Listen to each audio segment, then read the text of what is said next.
Number 1، اعوذ باللہ من الشیطان الرجیم، بسم اللہ الرحمن الرحیم، رب اشرح لی صدری ویسر لی امری واحلل عقدۃ من لسانی یفقہوا قولی، آمین یا رب العالمین۔ اللہم صلی علی محمد وعلی آل محمد وبارک وسلم۔ السلام علیکم ورحمۃ اللہ وبرکاتہ۔ جیسا کہ ہم سورۃ النساء کا آیت بآیت ترجمہ و تفسیر کا مطالعہ کر رہے ہیں، تو انشاءاللہ تعالی آج ہم سورۃ النساء کی آیت مبارکہ نمبر 24 کے ترجمہ و تفسیر کو سمجھیں گے۔ تو وہ ٹاپکس جو آج ہم مطالعہ کریں گے وہ ہیں سورۃ النساء کی آیت مبارکہ نمبر 24 کا ترجمہ اور اس آیت مبارکہ کی تفسیر۔ تو اس آیت مبارکہ کے ترجمے کو سمجھتے ہیں اور چلتے ہیں اپنے فرسٹ پیج کی طرح۔ ترجمے کو سمجھنے سے پہلے یہ بات نوٹ کر لیں کہ پچھلی آیات مبارکہ 22 اور 23 میں محرمات کا بیان تھا، وہ محرمات ابدیہ تھیں۔ اب اس آیت مبارکہ میں عارضی محرمات کا بیان ہے۔ تو اس آیت مبارکہ کے ترجمے کو سمجھتے ہیں۔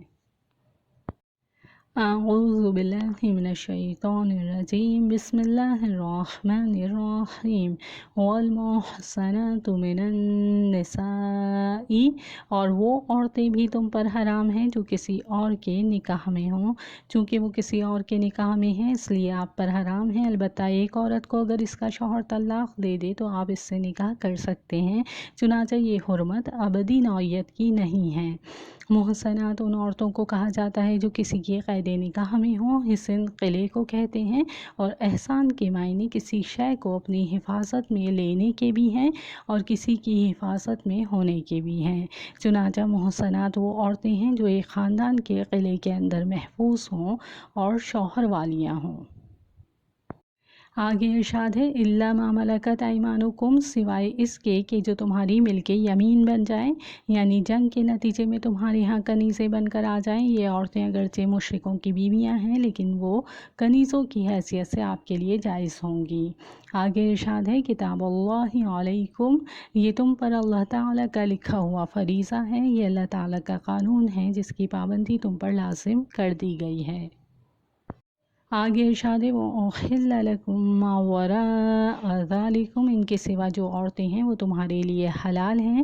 آپ نے دیکھا کہ کتنی تھوڑی سی تعداد میں محرمات ہیں جن سے نکاح حرام قرار دے دیا گیا ہے، باقی کثیر تعداد حلال ہے، یعنی مباحات کا دائرہ بہت وسیع ہے جبکہ محرمات کا دائرہ بہت محدود ہے۔ آگے ارشاد ہے، أَن تَبْتَغُوا بِأَمْوَالِكُمْ، کہ تم اپنے مال کے ذریعے ان کے طالب بنو، یعنی ان کے مہر ادا کر کے ان کے ساتھ نکاح کرو۔ آگے ارشاد ہے، محسنین غیر مسافحین، بشرطے کہ حصار نکاح میں ان کو محفوظ کرو، نہ کہ بدکاری کرنے لگو، یعنی نیت گھر بسانی کی ہو۔ فَمَسْتَمْتَعْتُم بِهِ مِنْهُنَّ فَآتُوهُنَّ أُجُورَهُنَّ فَرِيضَةً، بس جو بھی تم نے ان سے فائدہ اٹھایا ہو اس کے بدلے ان کے مہر ادا کرو جو مقرر ہوئے تھے۔ وَلَا جُنَاحَ عَلَيْكُمْ فِيمَا تَرَاضَيْتُم بِهِ مِن بَعْدِ الْفَرِيضَةِ، البتہ اس کا تم پر کوئی گناہ نہیں ہے کہ مہر مقرر ہونے کے بعد باہمی رضامندی سے کوئی کمی بیشی کر لو۔ ان اللہ کان علیما حکیما، یقیناً اللہ تعالی علیم اور حکیم ہیں۔ تو اب اس آیت مبارکہ کے لفظی ترجمے کو سمجھتے ہیں۔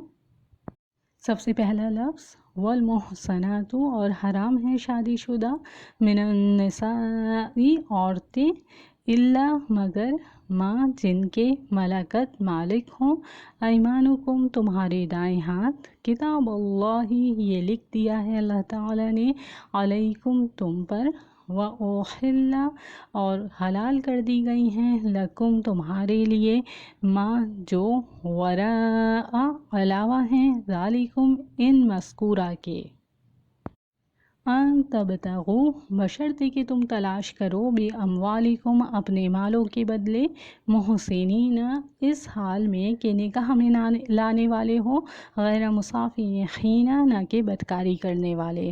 فَمَسْتَمْتَعْتُم پھر جو تم نے فائدہ اٹھایا، بِہِ اس کے بدلے، مِنْہُنَّ ان سے، فَآتُوهُنَّ تو تم دو انہیں، أُجُورَهُنَّ ان کے مہر، فریضہ مقرر شدہ، ولا اور نہیں، جناح کوئی گناہ، علیکم تم پر، فیما اس کمی بیشی میں کہ تراضیتم تم باہم راضی ہو جاؤ بھی اس کے ساتھ، من بعد الفریضہ مقرر کر لینے کے بعد۔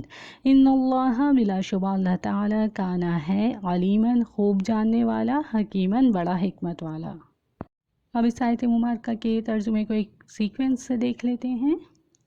نیز وہ عورتیں تم پر حرام ہیں جو دوسرے شوہروں کے نکاح میں ہوں، البتہ جو کنیزیں تمہاری ملکیت میں آ جائیں وہ مستثنیٰ ہیں۔ اللہ تعالیٰ نے یہ احکام تم پر فرض کر دیے ہیں۔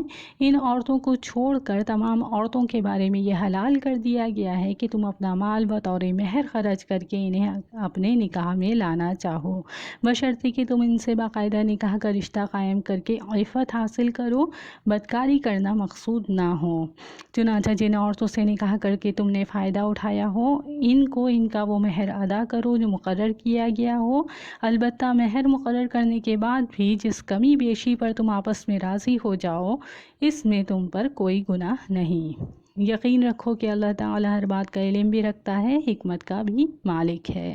تو اس طرح اس آیت مبارکہ کا ترجمہ مکمل ہوا۔ تو اب اس آیت مبارکہ کی تفسیر کو سمجھتے ہیں۔ جیسا کہ ہم جان چکے ہیں، اس آیت مبارکہ میں عارضی محرمات کا بیان ہے۔ محرمات یعنی جن سے نکاح کا معاملہ نہیں ہو سکتا۔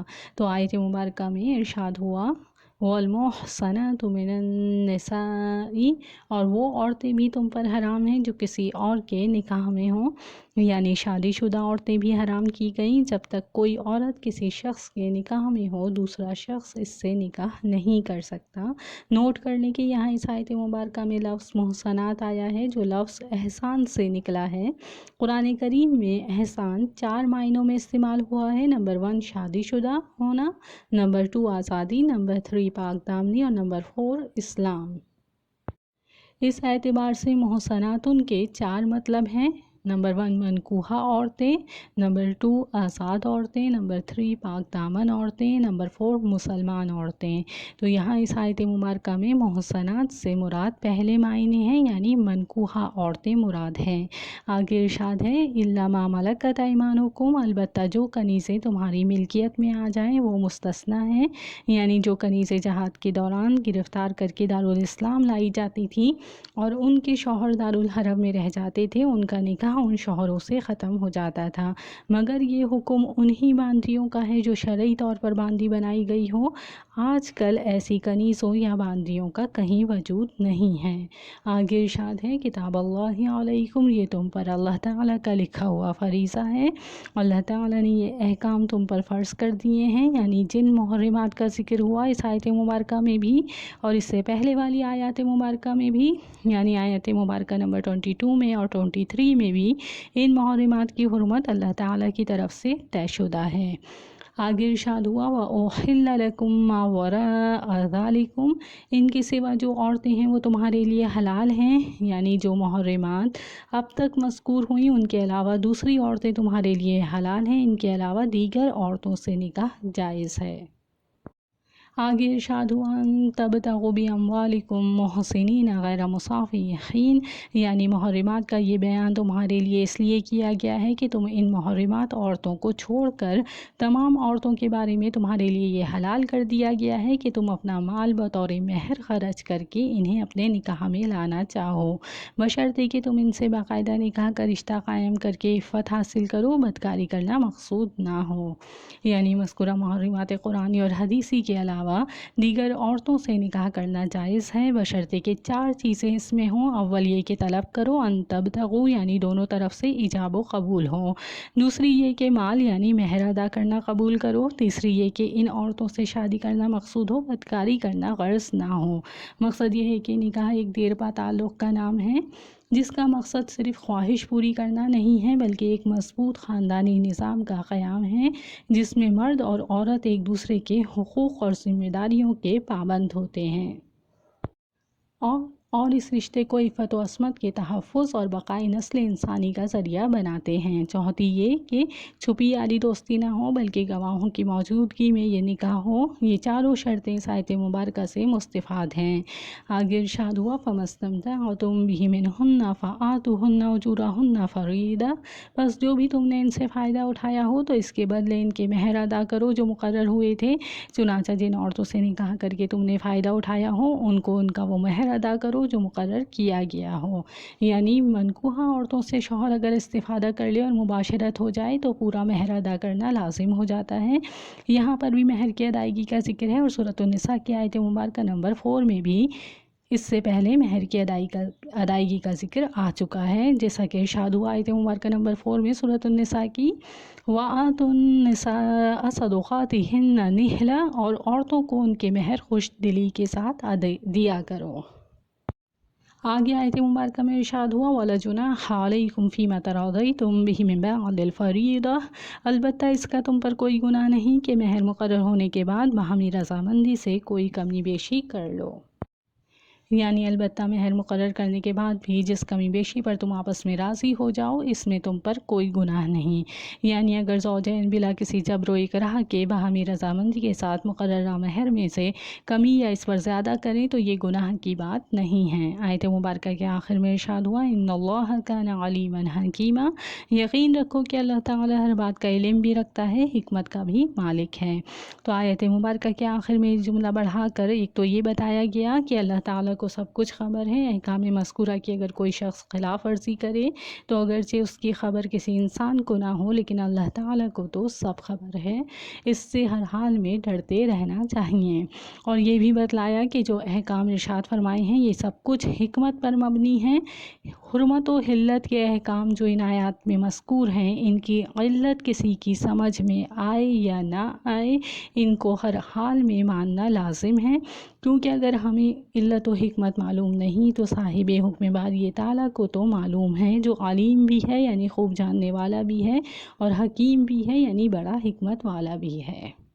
تو اس طرح اس آیت مبارکہ کی تفسیر مکمل ہوئی۔ اللہ تعالیٰ سے دعا ہے کہ اللہ تعالیٰ ہمیں اپنا ذکر کرنے کی، اپنا شکر ادا کرنے کی اور اپنی اچھی عبادت کرنے کی توفیق عطا فرمائے، آمین یا رب العالمین۔ اللہم صلی علی محمد وعلی آل محمد وبارک وسلم۔ السلام علیکم ورحمۃ اللہ وبرکاتہ۔